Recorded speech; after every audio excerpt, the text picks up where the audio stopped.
como é que isso foi feito, né? Na verdade, cortar o bloco, montar, como é que transportar, tudo isso aí se sabe. Como é que isso foi montado é que ainda tem uma discussão. Mas você tinha, desculpe, da pergunta que tinha feito. Se os egípcios acreditavam em alienígenas? Olha, eu não sei dizer, mas tem um papiro chamado papiro Thule, que é um papiro que muitos egiptólogos dizem que é falso, que foi uma farsa criada. Tem vários, no YouTube tem vários vídeos sobre esse papiro, né? E eu tenho papiro lá em casa, a cópia do papiro e tal. E assim, lendo, eu conheço a língua egípcia, né? Assim, então, lendo, ele não tem cara de ser uma farsa. Ou se ele está muito bem montado, muito bem feito. Está escrito em hieróglifos? Hieróglifo, né? Tu lê hieróglifo? Sim, sim. Aí, meu Deus do céu. Aí ele está muito bem feito, né? Então ele diz lá, e assim, a maneira como a escrita é feita é uma maneira como se fazia naquele período, não? Então, é tipo assim, no 8º ano, né, do reinado do faraó Tutmés, na 3ª hora do dia.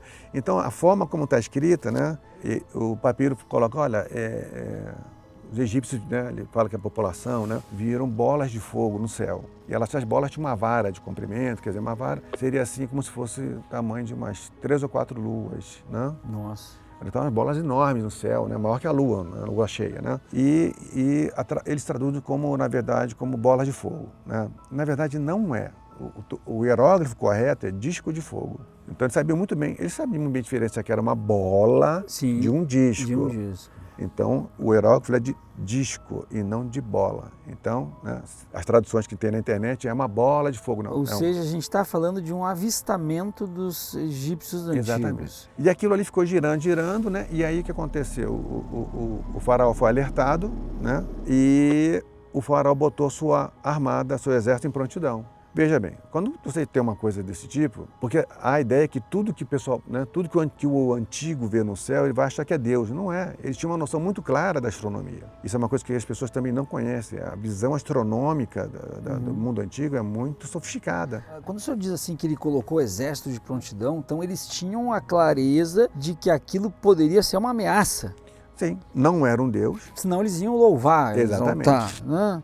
E não era nada natural. Então, a primeira informação que eu pego é isso. Se não era um Deus e não era nada natural... E para tu ter medo de algo que vem de cima, é porque tu já tem uma ideia de que pode ter uma ameaça vindo de cima. É uma ameaça, olha, essa coisa pode ameaçar. Meu Deus do céu, cara. Então, o papiro ele é construído dessa forma, né? Então, muitos vão dizer assim, não, teve um italiano que disse, não, ele reconstruiu o papiro a partir de recortes de gramáticas egípcias e tal. Mas, assim, eu tenho minhas dúvidas em relação a isso. E, no final das contas, né, eles vieram a ter com o faraó.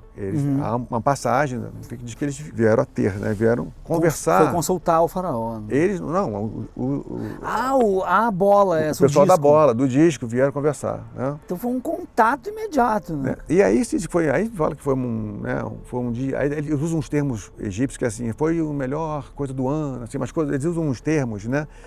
Dizendo que uma coisa que nunca tinha sido vista em todo o Egito, porque são coisas assim que é comum na escrita egípcia. Então, você tem detalhes no papiro que diz assim, que ou ele é uma farsa muito bem feita, ou é, na verdade, uma narrativa. Né? Tem um outro texto que eu trabalhei e eu perdi esse texto, eu não me lembro na minha época do mestrado, que eu estava procurando algumas coisas sobre Akhenaton, o faraó Akhenaton e outros. E aí eu peguei um fragmento de um papiro, né, traduzido, que dizia o seguinte, dizia mais ou menos assim, que infelizmente eu não lembro essa referência, eu tento encontrar, né, que na verdade os egípcios haviam entrado em conflito com um determinado grupo e que esse grupo usou discos que eram lâminas voadoras que cortavam as cabeças e voltavam, né? Me lembrou logo aquele bumerangue, mas assim, bumerangue, eles tinham noção de bumerangue. As estrelinhas ninja, aquelas, né? Sim. Mas me lembrou muito aquele filme, rapaz, do Arnold Schwarzenegger com os alienígenas, caçadores que vinham. Predador. O Predador. Ele tinha uma arma parecida dessa, que jogava, né, um disco, que jogava aquele disco, que né, ele cortava, né, e voltava. E aí o pessoal recuou, porque eles não tinham essa ideia. Agora, a noção de um bumerangue, essas coisas, eles tinham essa noção dentro do armamento. Isso não era incomum, mas esse tipo de arma era diferente. E tudo indica que era metálico. E aí assim, cara, isso aí não tá cheirando a uma arma sofisticadíssima, muito sofisticada para aquele período, para aquela época. Né? É isso que eu procuro quando eu quero encontrar uma evidência que foge do período para levar à hipótese da presença alienígena. Hello, strangers. Hoje eu venho falar com vocês de um tema extremamente polêmico. Eu não posso falar com ela. Acabar com tudo. A idade amaldiçoada para as celebridades